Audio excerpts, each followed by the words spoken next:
A senior vice president at an association sat across from me during a transformation engagement, and she said something that I've never forgotten. She said, "Kevin, we have spent 18 months designing the perfect transformation strategy. We hired the best consultants. We built the most comprehensive communication plan that I've ever seen, and it all died in the middle." I asked her what she meant by that, and she said, "It died with our directors and our senior managers, the people who we were counting on to make it all real. They smiled in every leadership meeting. They nodded at every town hall. And then they went back to their teams and either did nothing or quietly undermined everything that we had built. We blamed them for being resistant." She then shared that it took her a year to realize that they were set up to fail from the very beginning. That conversation captures something most organizations refuse to see. Middle managers are simultaneously the most critical and the most neglected human element in change and transformation. They are asked to carry the weight of change without being given the psychological support, the authority, or the honest acknowledgement of what that weight actually cost them. I'm Kevin Novak, CEO of 2040 Digital, professor at the University of Maryland, and author of the book, The Truth About Transformation, Leading in the Age of AI, Uncertainty, and Human Complexity, along with the Ideas and Innovations weekly newsletter. Welcome to the Human Factor Podcast, the show that explores the intersection of humanity, technology, and transformation, along with the psychology behind transformation success. Today, we're exploring the middle management trap and why organizations systematically set their most important change agents up to fail. In our last episode, Elizabeth Stewart and I explored the contagion effect. We talked about how emotions spread through organizations during change and transformation. We examined the science of emotional contagion, why transformation creates perfect conditions for negative emotional spread. One of the patterns that we discussed was the anxiety cascade, where emotional states travel through organizational layers.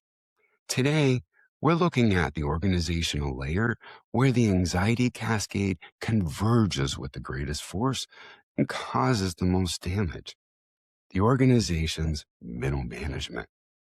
If you listen to how most organizations talk about middle managers during transformation, you're going to hear language that reveals a fundamental misunderstanding. You'll hear they need to get on board. You'll hear we need their buy-in. You'll hear they're the ones blocking progress. This language labels middle managers as obstacles to be overcome rather than as human beings who are navigating an extraordinarily complex psychological position. And that misunderstanding, that failure to see the human reality of what middle management actually experiences during change, is one of the primary reasons change and transformation efforts fail. The research on this is extensive and clear. Robert Kahn and his colleagues established a framework for understanding role conflict and role ambiguity in organizations back in 1964. What they found, and what decades of subsequent research has confirmed, is that the people occupying boundary-spanning positions, the people caught between competing demands from above and below, experience the highest levels of psychological strain. Middle managers occupy the most intense boundary-spanning positions in any organization. And during change and transformation, that position becomes exponentially more anxiety-filled. Today, I'm going to walk through why middle managers carry a disproportionate psychological burden during change. The 5 distinct psychological burdens that converge on middle management during transformation, and what senior leaders can actually do to stop destroying the people they depend on the most to make change come to life. Before we get into the psychology, I want to establish the structural reality of what middle management actually looks like during organizational change and transformation. Because the structural position at its core creates a psychological trap.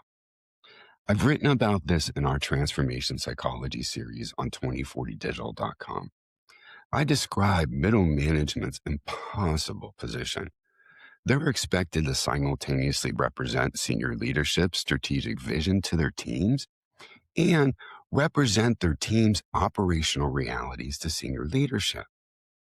During stable periods, this dual representation function works reasonably well. During change and transformation, it can become structurally impossible to navigate. Middle managers occupy what organizational researchers call a linking pin position. This concept traces back to Likert's work in the 1960s, and it describes roles that connect different organizational levels, translating strategic intent downward and operational reality upwards. In stable environments, this linking pin function is manageable. Difficult, yeah, but manageable. During change and transformation, it becomes something entirely different. It becomes a psychological pressure point that most organizations never acknowledge, let alone address. Here's what the structural position actually looks like during change. Senior leadership designs a transformation strategy. They have access to the strategic rationale, the market pressures, the financial modeling, and the future state vision that makes the change very necessary. They've had months, sometimes even years, to process the need for change before announcing it. They've talked through their concerns with boards, consultants, and each other. But by the time transformation is announced, senior leaders have already completed much of their own psychological adjustment. They're processing their identity threats. They've processed their competence concerns, and they have addressed their strategic anxieties in relative privacy.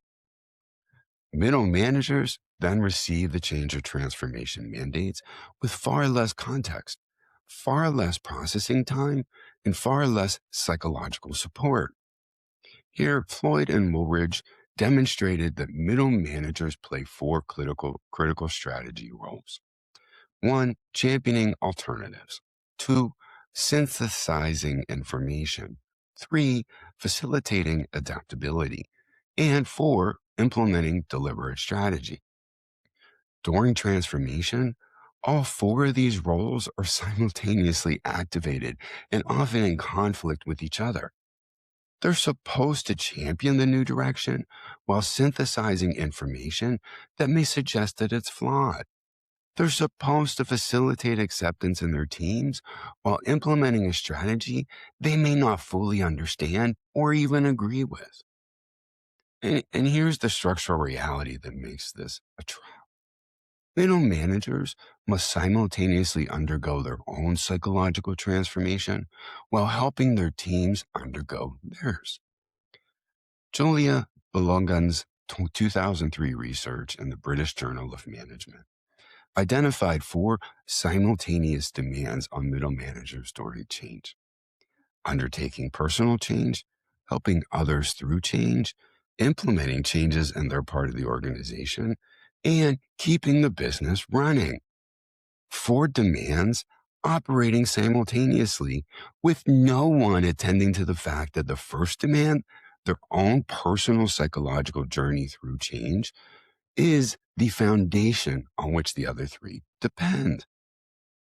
The 2025 study published in the Journal of Applied Behavioral Sciences by Wang and his colleagues examined 242 middle managers and found that role overload is directly and positively related to resistance to change. And that this relationship is mediated by workplace anxiety. In plain language, when you pile more demands on middle managers than they can psychologically sustain, they become anxious. And that anxiety produces the very resistance that organizations then blame them for. The structural trap is this. Organizations give middle managers responsibility for change execution without acknowledging that the structural position itself generates the psychological conditions that undermine execution. And then they wonder why projects and initiatives fail. Let me introduce a framework for understanding the specific psychological burdens that converge on middle management during change and transformation. I call these the 5 burdens because they operate simultaneously and each one amplifies the other. Organizations that understand these burdens can begin to address them. Organizations that don't will continue to burn out the people that they need the most. The first burden is what I call the translation burden. Middle managers are expected to take abstract strategic vision and convert it into concrete operational reality. This isn't a communication task. It's a psychological task. Translation requires that the middle manager first understand the strategic intent well enough to interpret it, then believes in it enough to convey it authentically, and then adapts it to the specific context of their teams in a way that makes the change feel relevant and achievable rather than threatening and imposed. Research on sense making, particularly the work of Belagun and Johnson, shows that middle managers engage in intense lateral sense making during change, working with peers to construct shared understanding of what the change or transformation actually means for their part of the organization.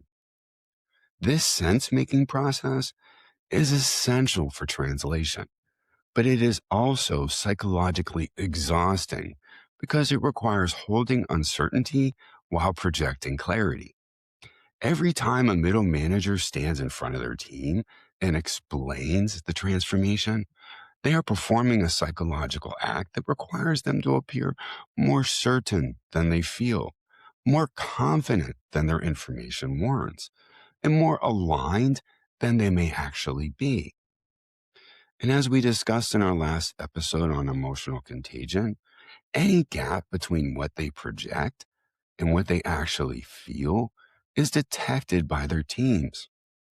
So the translation burden isn't just the cognitive work of converting strategy into operations. It's the emotional labor of maintaining authenticity while navigating their own unresolved doubts. The second burden is the absorption burden. Middle managers serve as an emotional shock absorbers for the organization. They absorb anxiety downward from senior leadership, which we explored in detail in our last episode on emotional contagion. And they absorb frustration, fear, and resistance upward from their teams. They are the organizational layer where these two emotional currents absolutely collide. Kui Nian's Hoy's landmark research demonstrated a 3-year field study that found middle managers perform what he called emotional balancing, simultaneously maintaining emotional commitment to change while attending to the emotional needs of the change recipients. His research showed that when middle managers failed to balance these two emotional demands, the result was either organizational inertia from too little commitment or chaos from too little attention to the recipient's emotions. The middle managers who successfully balanced both did so at enormous personal cost. The absorption burden then is compounded by the fact that middle managers have very few outlets for their own emotional processing. They can't express their anxieties upwards without appearing uncommitted to the transformation. They can't express their frustrations downwards without fueling the very resistance that they're actually trying to manage. And the peer conversations where they process these emotions laterally often become the echo chambers of anxiety we discussed in our last episode. So the absorption burden means middle managers are metabolizing the organization's emotional waste without anyone recognizing that this process has limits. It comes down to the psychological energy required to constantly adapt, learn, and maintain performance while everything familiar to you changes around you. The warning signs here are subtle. Previously reliable employees showing unpredictable performance patterns. Competent people suddenly seeking excessive approval for very routine decisions. Normally curious people becoming reluctant to engage with new development opportunities. These aren't performance problems, they're exhaustion symptoms. The third burden connects directly to what we explored in our season 2 premiere on the identity crisis of expertise. Middle managers often hold their positions precisely because of the expertise and operational knowledge they've accumulated over years or even decades. The identity transition framework I introduced in that episode identifies 5 identity threats that transformation creates. The first, competence threat. The second, relevance threat. The third, status threat. The fourth, narrative threat. And finally, community threat. Middle managers are uniquely vulnerable to all 5 simultaneously. This convergence crisis touches on identity rather than merely skill. Leaders and managers who were most successful in the previous paradigm have the most invested in that paradigm's continuation. Their promotions, their reputation, and their sense of professional self-worth are all derived from excellence and capabilities that transformation may render less valuable. That's not a skills gap that you can close with training. That's an identity crisis. Their competence is questioned when the transformation introduces new systems, new processes, or ways of working that their existing expertise doesn't cover. The relevance is threatened when the strategic direction suggests their domain of knowledge may become less central to the organization's future. Their status is challenged when the transformation flattens hierarchies, redistributes authority, or introduces new roles that didn't exist before. Their narrative, the story that they tell themselves about how their career has progressed and where it's heading, is disrupted by changes they didn't choose and may not have been consulted about. In their community, the network of relationships and shared understanding that they've built with peers and direct reports is fractured by reorganizations, new team structures, and shifting alliances. Harvard Business Review published research in October 2025 revealing that middle managers feel the least psychological safety of any organizational level. Fear of failure, the lack of peer support, and weak modeling from senior leaders are all silencing the very people responsible for transmitting vital information up and down the organization. When we connect this to identity threat, the picture becomes clear.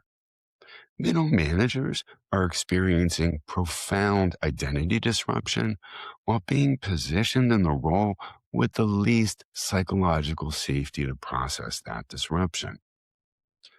The fourth burden is the loyalty burden, and it's the one that creates the most internal conflict. Middle managers occupy a position of dual loyalty.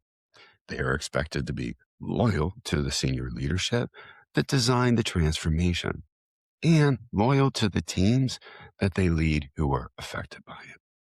In stable times, these loyalties are largely aligned. During transformation, they frequently diverge. This is what Kahn's foundational research identified as role conflict. The experience of receiving clear but incompatible expectations from different organizational sources. When senior leadership says, implement this change on the timeline, and the middle manager's team says This change will damage our ability to deliver. The middle manager then is caught between two legitimate claims on their allegiance. Whichever direction that they lean, they experience the psychological strain of betraying the other. Their natural loyalty pulls them towards protection of the team members.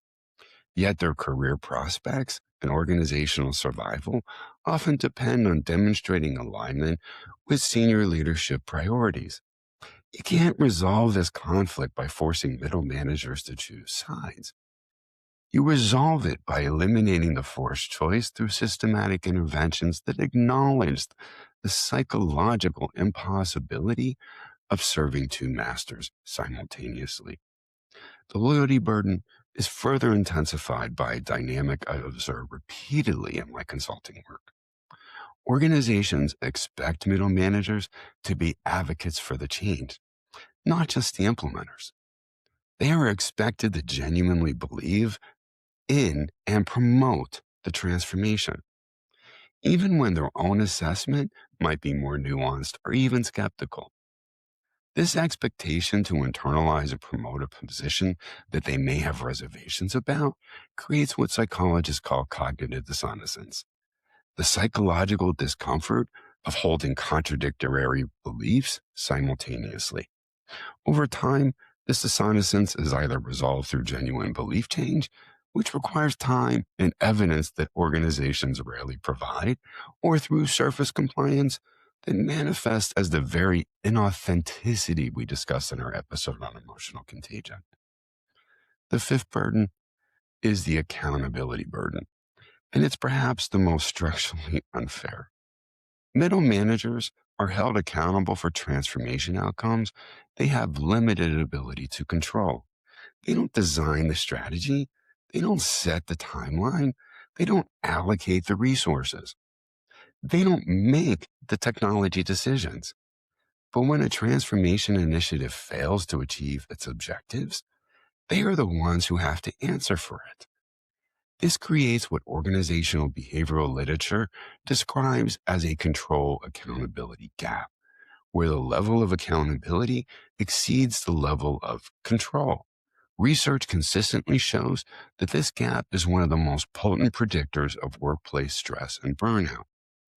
A Gallup 2025 Global Workplace Report found that managers account for up to 70% of the variance in team engagement and well-being. That accountability burden is compounded by a timing asymmetry that most organizations never address. Senior leaders often evaluate transformation progress on quarterly or annual timescales, while middle managers are managing the day-to-day reality of resistance, confusion, skill gaps, and emotional fallout. The gap between the timeline on which results are demanded and the timeline on which genuine human adaptation occurs creates a constant state of pressure that middle managers have no mechanism to resolve. Then, when all five burdens converge, which they do in virtually every significant transformation, the psychological load on middle managers exceeds what any reasonable organizational role should demand. Now, I want to address something that often goes unspoken in transformation conversations. It's the role that traditional change management approaches play in perpetuating the middle management trap. Because most of what organizations do to support middle managers during change actually makes the problem much worse. Traditional change management treats middle managers as a delivery mechanism. They're given talking points, communication toolkits, frequently asked question documents, along with training on how to cascade messages to their teams.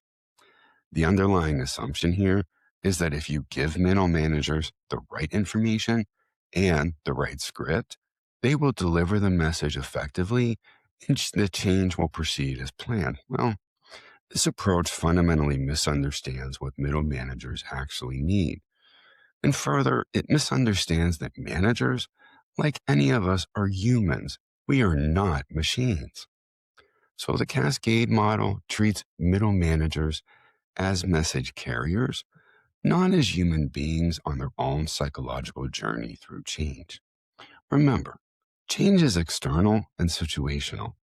It's new systems, processes, and organizational structures. Transition is internal and psychological. It's the mental and emotional journey people take to accept and internalize that change. You can mandate change overnight, but transition takes months, years, and it can't be forced. The cascade model manages change. It completely ignores transition. And middle managers are the people for whom that gap between managed change and unmanaged transition creates the most damage because their job is to make meaning, to translate strategic abstraction into operational reality, to help people navigate fear and uncertainty, and to do all of this while managing their own unintended transition. I wrote about this in my book, The Truth About Transformation, when examining the gap between what organizations design and what organizations experience. The design of transformation happens in strategy rooms with strategic minds. The experience of a transformation happens in the daily interactions between middle managers and their teams. When we focus all of our attention on the design and treat the experience as a communication problem, we guarantee failure. Here's what the cascade model actually produces in practice. Senior leadership creates a carefully crafted transformation narrative. They share it with middle managers in a leadership meeting, often with slides, data, and in a confident tone. The middle managers receive this narrative along with all of the emotional content we discussed in our episode on emotional contagion. They're then expected to cascade this message to their teams within days or weeks. But they haven't had time to process their own reactions. They haven't had the opportunity to reconcile the narrative with their own experience and concerns. They haven't been able to identify how the abstract strategic vision connects to the specific operational realities their teams are going to face. So what actually gets cascaded isn't the carefully crafted narrative. It's a filtered, often diluted version of the message, and it's colored by the middle manager's unprocessed emotions, unresolved concerns, and incomplete understanding. And the teams receiving this message don't just hear the words, they read the middle manager's body language, his or her tone, and the level of conviction. As the research in communication science has consistently shown, when verbal and nonverbal messages conflict, people weight the nonverbal signals more heavily because they feel more authentic. The training approach further compounds this problem. Organizations invest in change management training for middle managers that first and foremost focuses on skills. How to communicate change, how to handle resistance, how to facilitate transition. These skills are not irrelevant. I talk about them a lot, but they address the surface while ignoring the foundation. You can't effectively communicate a change you haven't psychologically processed. You can't genuinely handle resistance when you're experiencing your own unacknowledged resistance. You can't facilitate transition for others when no one is helping facilitate your very own transition. The most challenging aspect of the traditional approach is that it positions middle managers as the solution to an organizational problem, while simultaneously being part of that problem. They're told your teams are resisting change. So here are techniques to manage that resistance without any acknowledgement that the middle manager may be experiencing the same identity threats, the same competence concerns, the same emotional reactions as the people that they're supposed to be helping. What middle managers actually need isn't better communication toolkits.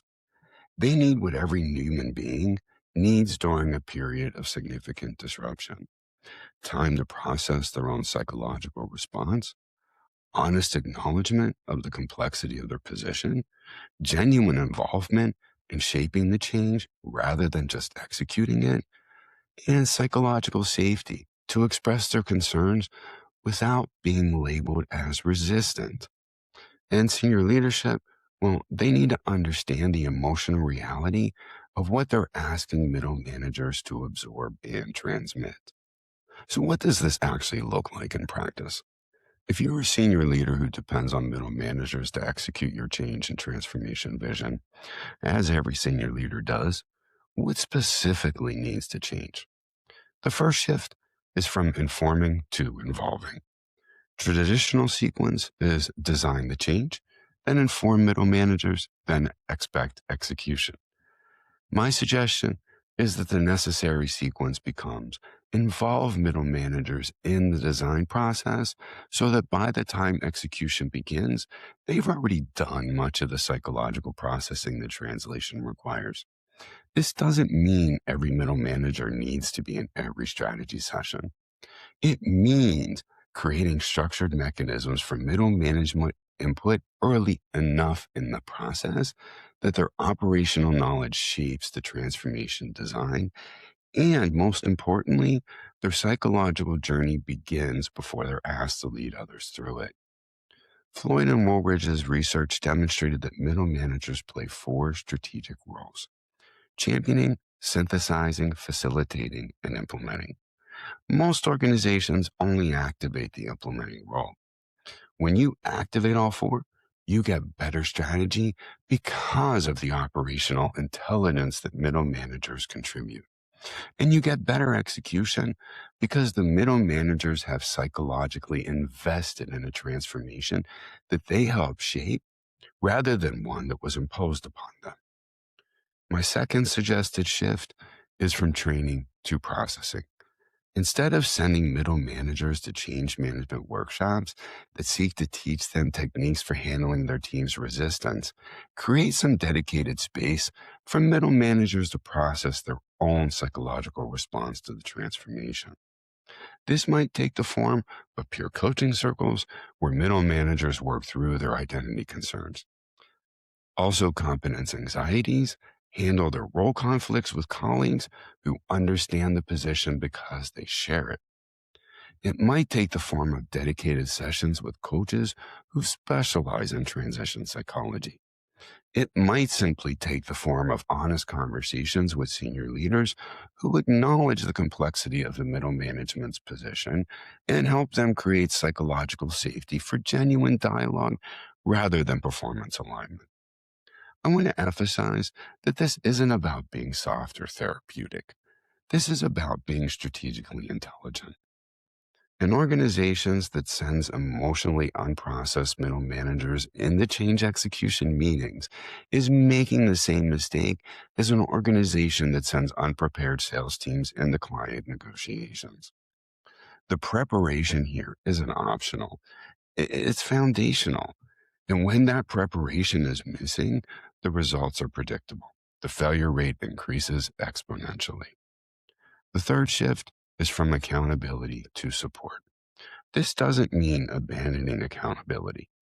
It means recognizing that the control accountability gap I described earlier is really a structural problem, not a performance problem.